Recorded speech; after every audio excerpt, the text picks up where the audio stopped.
Good morning, my lovely kiddos and my future mathematicians. Today we are going to be talking about 8.4a, the proportionality theorem.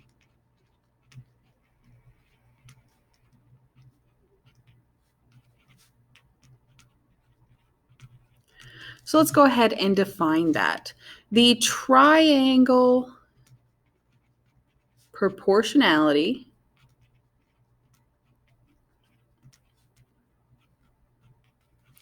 theorem says that if we have a line is parallel or does not touch one side of a triangle and it intersects or touches the other two sides, then the line divides the two sides proportionally.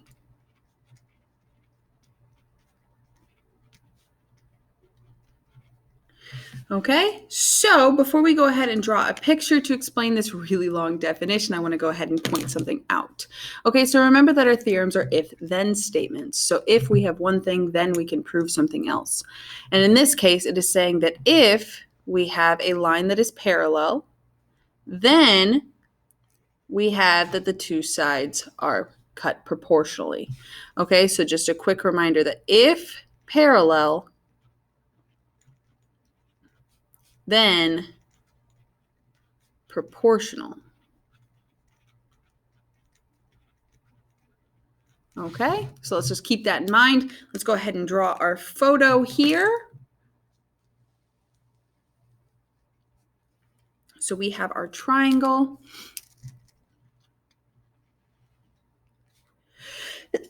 Excuse me. And in this triangle, we have our line. We have point S, point U, point R, point T, and point V. We are given that this line is parallel to that third side that it is not touching, okay? So UV is parallel to RT. Okay, so now we know that we have parallel lines, so we want to prove that our sides are proportional, or this line, UV, cuts our sides into proportional sections. So SU is 4 units, UR is 14 units, SV, that is our unknown side, that is our X, and VT is 21. So what we are going to do is we are going to check the proportionality of each side. So I'm going to go from the tip to the line, 4 units, STU, over the line to the base, UR, which is 14. Okay, so 4 over 14. Notice that they are both on the same line, S to R. Now we're going to form a proportion with the other side, this bottom line here. So again, tip of the triangle to the line, SV, which is our unknown of X. And then from our line to the base, V to T, which is 21. And then to solve for our unknown, just like we solved for the unknown for our side lengths, we are going to cross multiply. So 4 times 21 gives us 84. And X times 14 gives us 14X. To solve for this, we're going to solve just like an Algebra 1 problem and divide out by that coefficient of 14 once on each side of the equal sign. 84 divided by 14 is going to give us 6. Multiply by 14, divide by 14. Those are going to cancel because they go to 1, leaving us with just that X. So we solved X, or SV, to be 6 in order for this to be proportional. Okay, let's go ahead and do another example of that.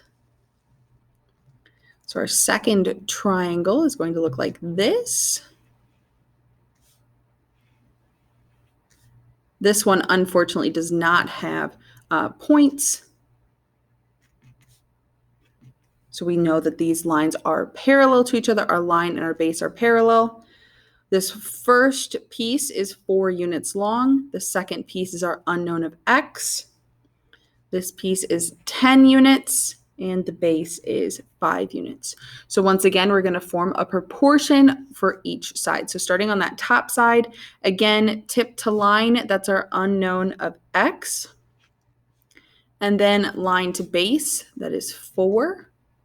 And then the other side, we have tip to line is 10, and line to base is 5. So we're going to go ahead and cross multiply here to solve for that unknown of x. So x times 5 is going to give us 5x, and 10 times 4 is going to give us 40. To solve for the x, we're going to go ahead and divide out by that coefficient of 5 once on each side of the equal sign. Multiply by 5, divide by 5. Those are going to cancel because they go to 1, just leaving us with a positive 1x. And then 40 divided by 5 gives us 8. So this unknown is 8.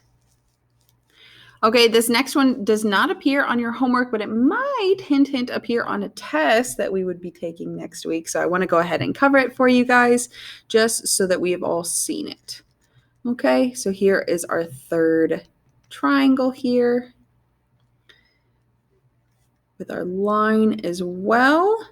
This first piece tip to the line is 15 units, and then line to the base is 5 units. And then on the other side, tip to the line is y units, but we are not given the line to the base. Instead, we are given that the entire thing, tip to base, is 14 units. So in order to find this missing section, because we need it in order to form our proportion, we are going to take the whole thing, which is 14, and subtract off what we know, or that y. So this bottom section here is 14 minus y. Okay, so let's go ahead and make our proportions. So we'll start with the side with all the junk on it, okay? So again, we're going tip to line, which we know is y units. And then from line to base, we solve that to be the whole thing, 14, minus what we knew, which is y. And then we're going to form a proportion with the other side, which is a lot easier. Tip to line is 15 units, and line to base is 5 units. Okay, so cross multiply. Y times 5 is going to give us just 5y. And 15 times 14 minus 9, we're just going to write it next to each other, and we are going to distribute in our next step. Okay, so I'm just bringing down that 5y, and we will distribute. So 15 times 14 is going to give us 210. And then 15 times a negative y is going to give us a negative 15y.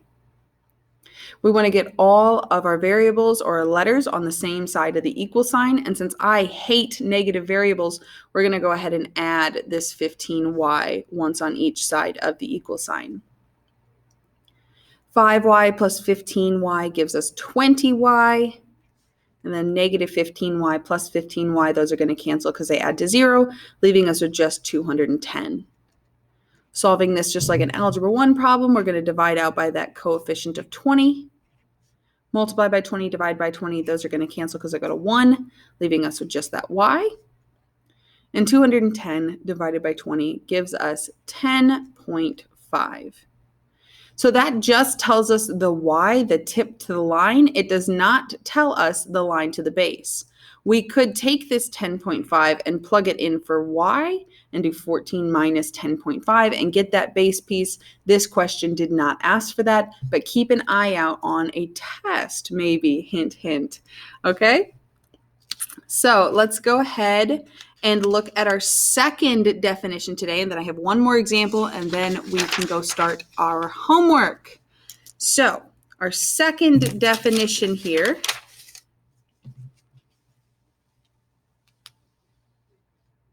is the converse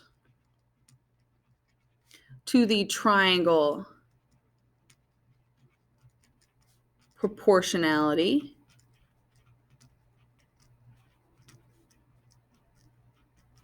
theorem. Okay, and this says that if we have a line that divides a triangle's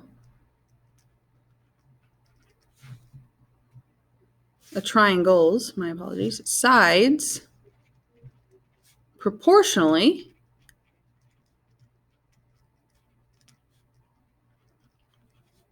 then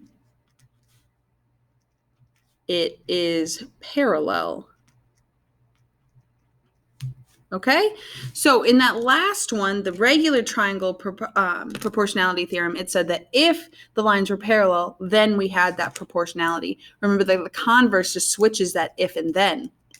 So in this case, we have if it divides the sides proportionally, then it is parallel. Okay, so if proportional, then parallel. All right, so let's go ahead and do an example of that, and then we can be done for today. Okay, so here is what our triangle looks like. Again, we do not have any points labeling this.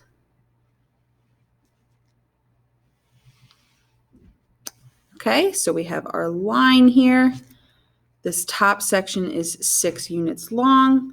The bottom section is 12 units long. On the left-hand side, our top section is 4 units long, and the base is 8 units long. So in this case, we don't have any unknown pieces, but we're still going to set up the proportion so it looks exactly the same. So tip to line, 4 units, over line to base, which is 8 units, equals our other side, tip to base, or I'm sorry, tip to line, which is 6, and then line to base, which is 12. Again, we're going to cross multiply. So 4 times 12, that's going to give us 48. And 6 times 8 also gives us 48. Since 48 is equal to 48, we can go ahead and write our parallel statement. We can say that this line, which is not labeled, let's just give these some points right fast. Let's name this A, name this B, name this C, and name this D.